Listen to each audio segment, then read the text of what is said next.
Olá novamente, gente. Então vamos aqui continuar com agora a chamada refração da onda, né?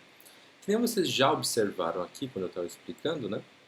Ah, vamos pôr aqui uma luz vermelha aqui, acho que fica mais visual, né? Ah, no processo de reflexão da onda, né, que ocorre em todas as ondas aí, a, a gente estudou no caso da corda e em ondas eletromagnéticas, né, que a gente está adequando aqui para a luz, né? No caso da reflexão, não há qualquer diferenciação aqui, ó, na velocidade desse lado, tá? Comprimento de onda e frequência. Continua tudo igualzinho no caso da reflexão. Tá?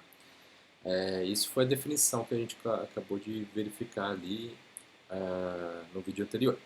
E agora a gente vai observar essa outra parte aqui que é chamada refração da onda, quando existe aí uma passagem de um meio para o outro. Tá? Então, se eu saio de um meio mais refringente para um meio menos refringente, o que vai acontecer? Por aí vai. Então, aqui, para começar, eu vou usar ar e vidro aqui. Olha só, aqui dá para ver bem essa diferenciação, né?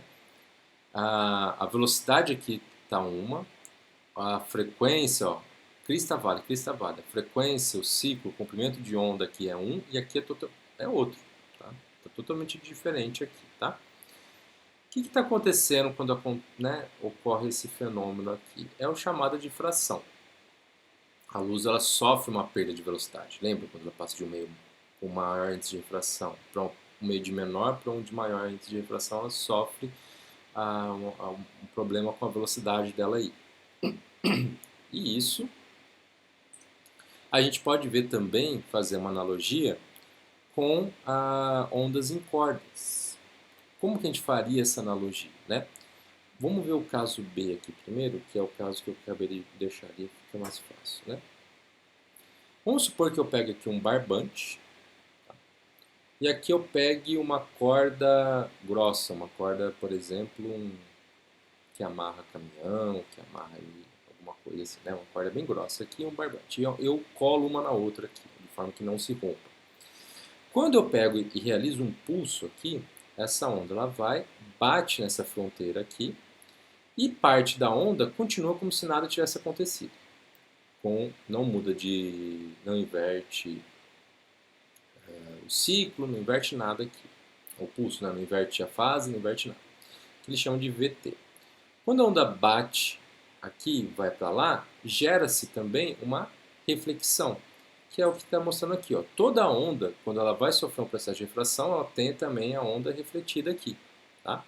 Então, lembra, com o mesmo ângulo, tudo igualzinho aqui. Ó. O que acontece?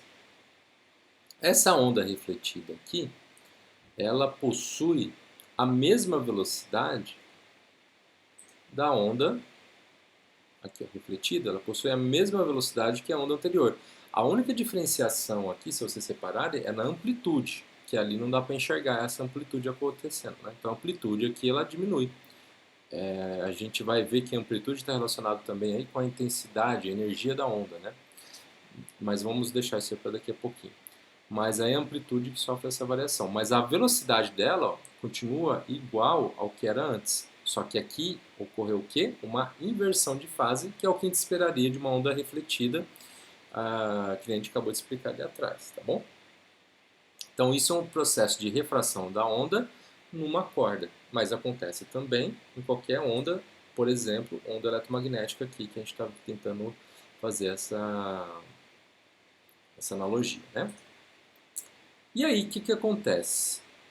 Se eu coloco agora uma corda com densidade maior primeiro, eu faço o pulso nela, quando ela passa para esse lado aqui, ó, a velocidade dela, tá, ela fica maior que a velocidade quando estava nessa corda aqui. Então, percebo que a refração não muda nada. A refração, em termos de fase, continua igual. Tanto aqui vai para cá para a mesma fase, tá vendo? Quanto aqui... Não, tá certo. Quanto daqui para cá também é a mesma fase, não há inversão de fase, tá bom?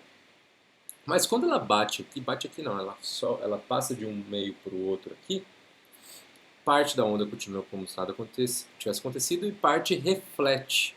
essa reflexão perde também aqui um pouco de intensidade de energia, ela tem a mesma velocidade daqui e daqui. E essa daqui tem uma velocidade maior que a dessa daqui, tá bom? Então esses dois casos aqui são os dois casos do processo de refração da onda, que é quando, nesse caso aqui, eu coloco agora aqui, ó, vidro, e aqui embaixo eu coloco ar.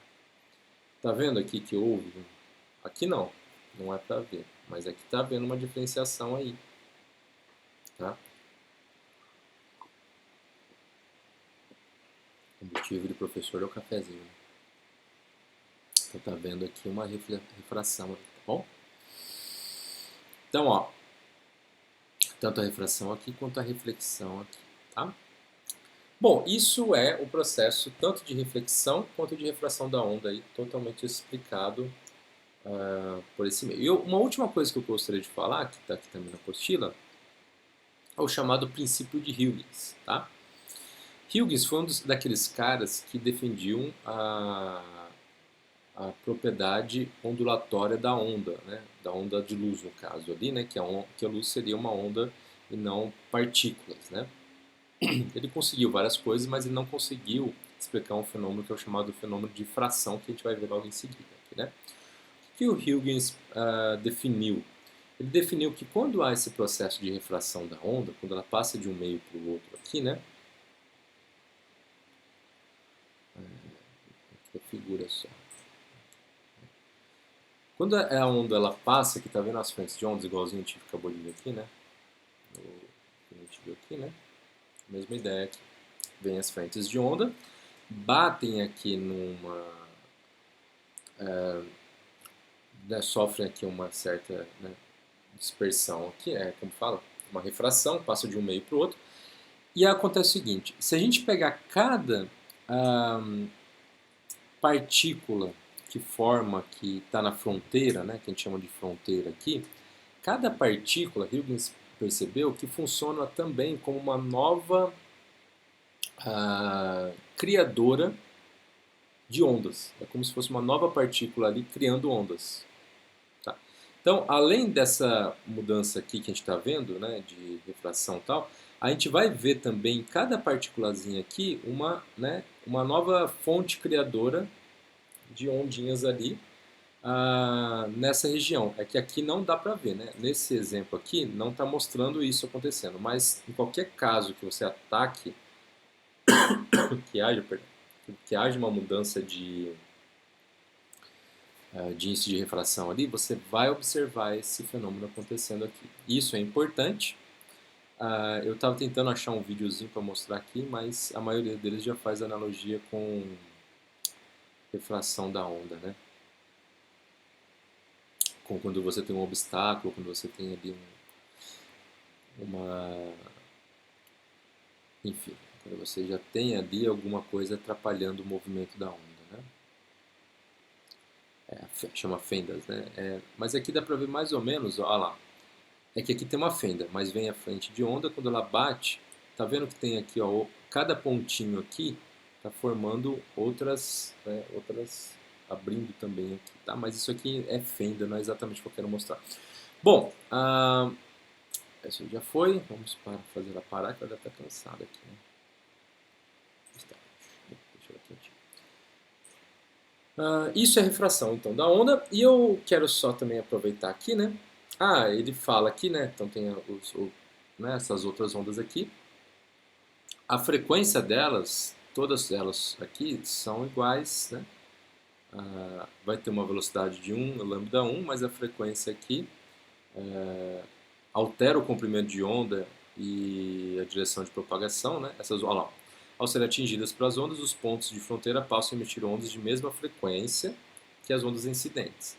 Essas ondas propagando-se em outros meios terão velocidade de propagação diferente das ondas incidentes. Isso altera o comprimento de onda e, em geral, a direção da propagação. Então, podemos escrever, Portanto, na refração, a frequência, o período e as fases da onda não variam e a velocidade de propagação e comprimento de onda são diretamente proporcionais entre si. Então, isso aqui é uma forma da gente explicar o que esses pontinhos aqui, é uma forma da gente explicar aqui o processo de refração que ocorre no líquido aí. Tá? Então, a gente Por que ocorre refração? Aqui o princípio de Huygens demonstra isso daqui, né? Ele propõe exatamente que essa somatória aqui, né, que a frequência, a somatória aqui, né, dessas ondas aqui incidentes aqui, desses pontos, né, que a gente fez aqui, que criaram novas fontes de perturbação ali, vai gerar o princípio, ou chamado aí, a refração da luz, tá? Bom, se a luz ela também tem esse processo, ela bate e sofre essa refração aqui, né, e reflexão também, ora, a gente pode continuar utilizando aqui o princípio de Snell-Descartes, a lei de Snell-Descartes, né, que N1 sendo do ângulo 1, sendo do ângulo incidente, é igual a N2, que é o índice de refração 2, sendo do ângulo de refração aqui. Então essa lei continua valendo, a gente pode utilizá-la aqui, e alguns exercícios vão fazer exatamente isso. Vamos misturar as duas coisas aqui para calcular, tá bom? É comum aparecer justamente aquela velocidade, aquela fórmula da velocidade que a gente não gosta numa corda, né? Que ela só funciona para corda quando vai fazer esse tipo de exercício aqui, né? Mas, que nem eu falei para vocês, a gente vai deixar os exercícios para daqui a pouquinho. Tem aqui vários para a gente treinar. Eu queria terminar já com vocês hoje a parte de teoria, falando um pouquinho de difração da onda, tá?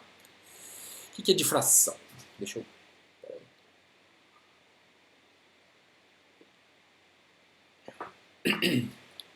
Bom, difração é aquilo que eu estava querendo, que eu quase falei ali atrás, né, quando eu estava explicando o princípio de Huygens, né? Quando uma onda ela possui um obstáculo, ela sofre algumas distorções, obviamente, com esse obstáculo, tá?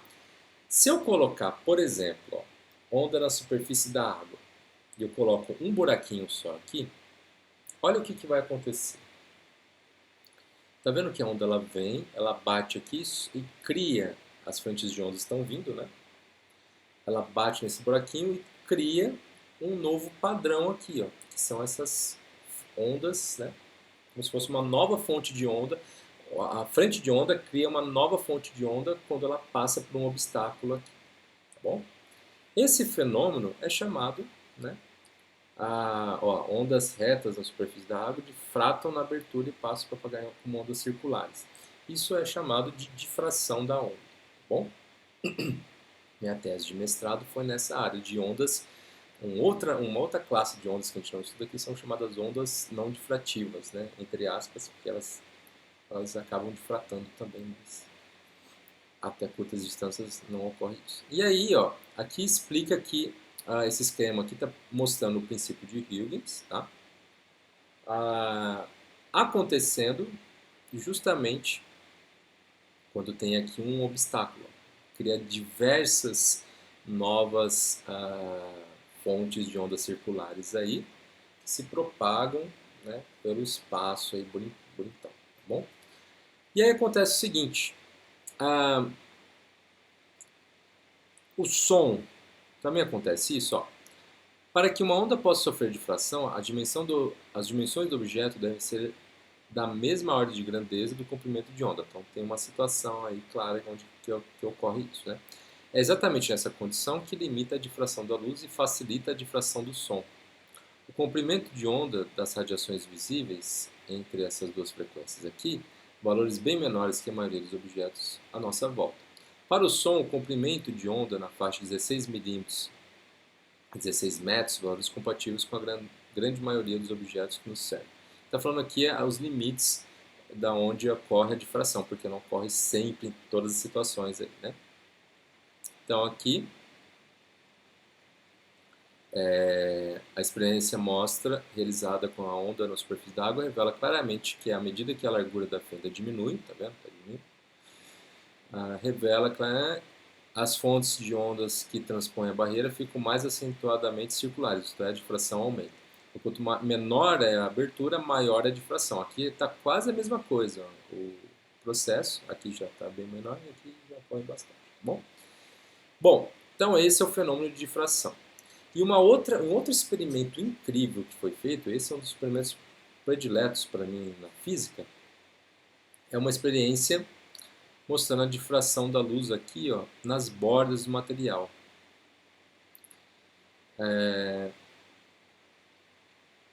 Se o fenômeno da difração não ocorresse, a gente nunca enxergaria esses padrões aqui. Isso aqui é uma arruela de parafuso, de parafuso, sabe? Ela é tipo um anel, só que ela é chatada, assim, né?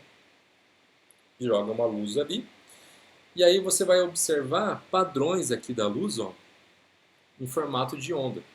Se a onda não fosse, perdão, se a luz não fosse onda, nunca aconteceria esse padrão aqui nas bordas do material.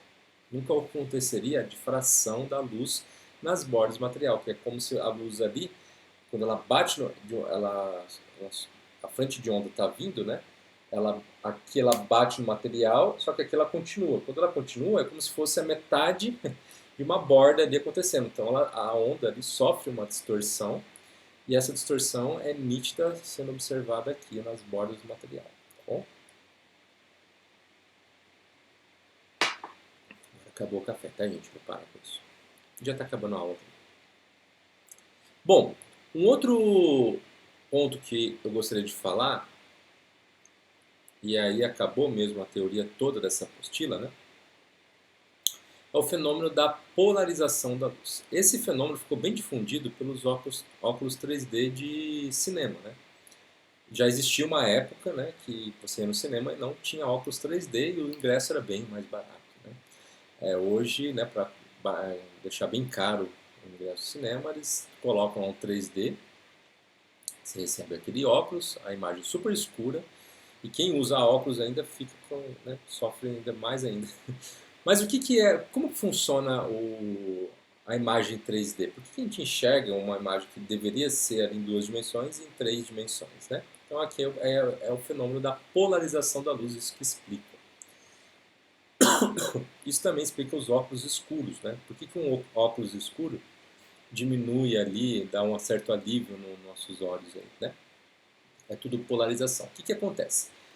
Em termos gerais, gente, a onda de luz, ela é uma onda tridimensional. Lembra que a gente viu quanto é a dimensão dela? Né? Então, a onda de luz ela é tridimensional. Então, ela se propaga para todos os lados de forma, né? E essas ondas aí, imagine que fosse micro-ondas, não micro-ondas, né? Mas vamos supor que essa frente de onda esférica que está caminhando no espaço, né, fosse feita de pequenas cordinhas, uma em cada direção, tá? Então, e essas cordinhas a gente vai simbolizar por flechinhas a direção que ela está indo, né? Então a gente poderia falar que uma onda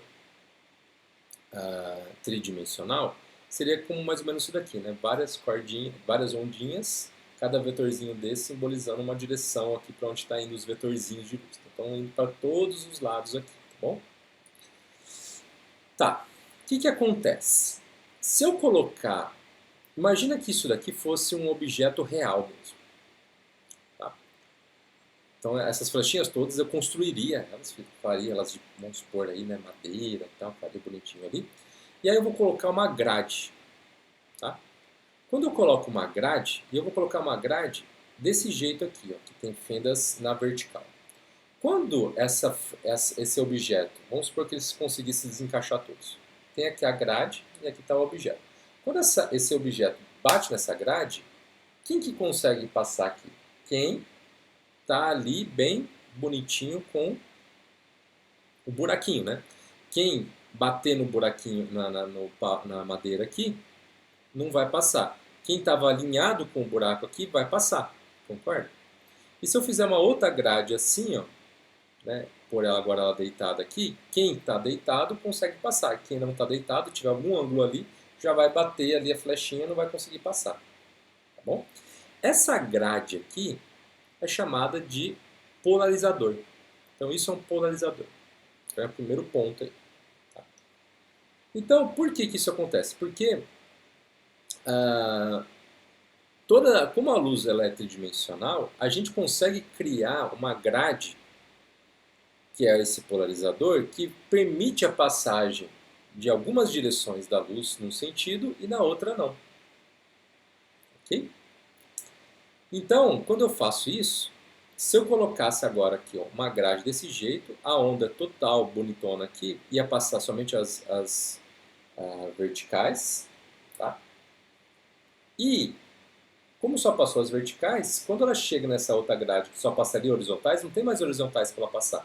Então ela bateria ali e não teria mais onda desse lado, então ficaria tudo escuro. Se isso é uma onda de luz, aqui você observaria uma diminuição na luminosidade, na intensidade da luz, e aqui você enxergaria tudo escuro, tá? Eu não procurei aqui, né, mas o Juliano não fez sua tarefinha de professor. Polarizador da luz. Você também tem lentes, tá, gente? Ah lá, vende-se lentes polarizadoras, isso daqui. Então, o óculos 3D, vamos pôr aqui óculos 3D, é justamente isso. Num dos óculos ali, permite a passagem de certas direções da luz que está vindo da tela. E no outro, num deles, né? E no outro, permite a outra passagem. Então, a tela de cinema emite os dois ao mesmo tempo, todas as direções de luz, só que num só permite uma passagem e no outro, por exemplo, assim, permite essa passagem. Quando você faz isso, você cria ali uma sensação de profundidade. Na verdade, é filmado dessa forma, né? São a câmera, quando você filma um filme 3D, são duas câmeras, uma defasagem uma com a outra, então isso cria uma sensação de profundidade ali dentro. Ah, vamos ver aqui se eu tenho algum experimento. Jogador da luz, experimento. Então, quero uma explicação aqui. Acho que aqui vai dar para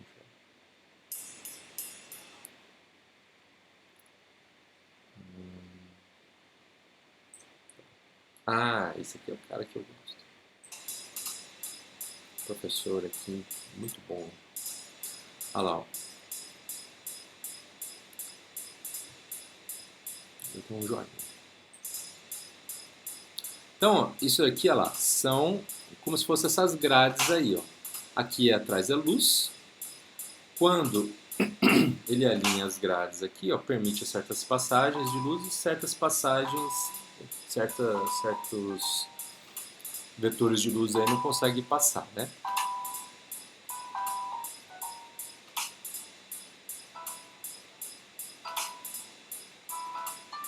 Dá para enxergar mais ou menos ali, né? Que ele está pondo entre os dois.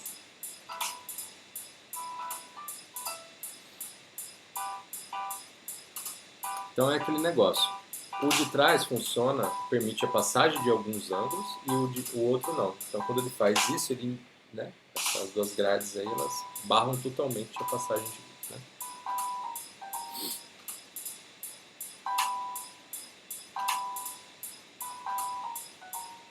Isso é bem legal, fotoelasticidade e visualização das tensões internas do material. Você consegue observar propriedades do material quando você faz isso. Deixa eu mostrar mais alguns casos aí, né? Se eu tivesse diminuído a musiquinha, deixa eu tirar aqui.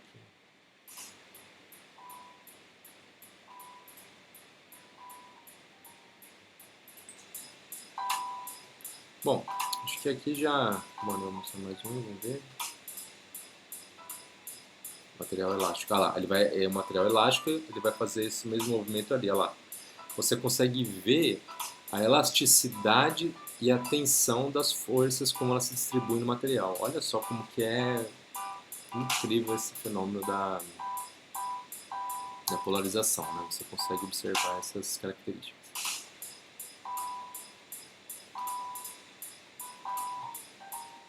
Muito legal.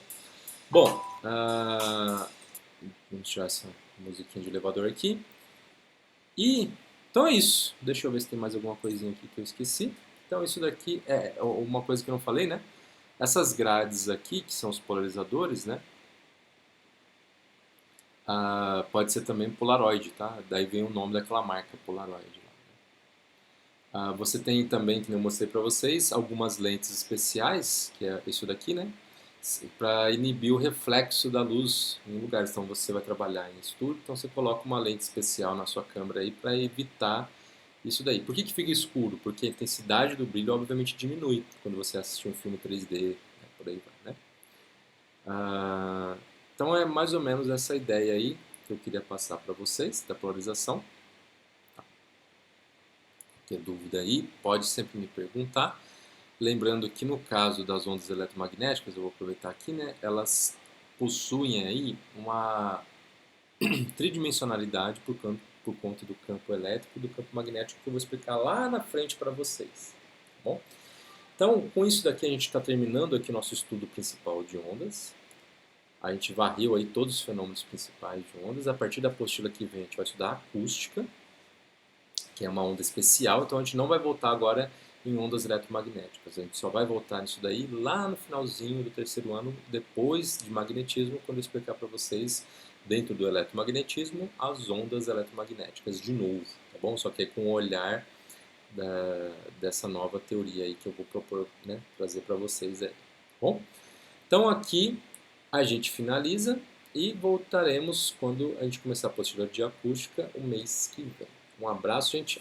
Então vai ter mais um bloco de videoaulas a partir da próxima semana que vem, que é videoaulas eu resolvendo exercícios aqui. Hoje é só teoria. Vocês podem ficar à vontade para resolver qualquer exercício dos que estão propostos aqui, tá bom? Um abraço, gente. Até mais. Tchau, tchau.